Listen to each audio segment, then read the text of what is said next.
খেলা দেখে আনাস রাদিয়াল্লাহু তাআলা আনহু ভুলে গেলেন যে বিশ্বনবীর জামা আনতে হবে। উনি ভুলে যে উনিও দাঁড়িয়ে খেলা দেখতে শুরু করলেন।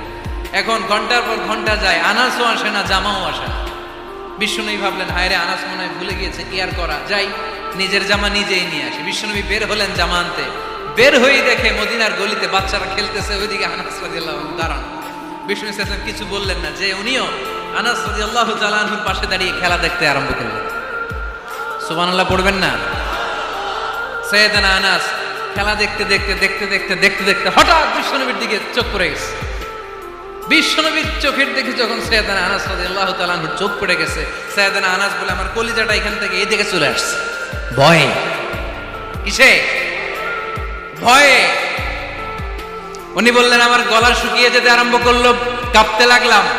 আয় হায়, এখন আমার মনে পড়ছে বিশ্বনবীর জামা আনতে পাঠাইছিল, ভুলে গেছে খেলার আবেশে পড়ে। উনি বললেন, বিশ্বনবী আমারে ধমক দেন নাই, আমার গায়ে হাত তোলেন নাই, জামা আনতে পাঠাইছি, এখানে খেলা দেখতেছো এটাও বলেন নাই, বিরক্তিও প্রকাশ করেন নাই। বিশ্বনবী শুধু একটা হাসি দিয়েছেন, স্মাইল।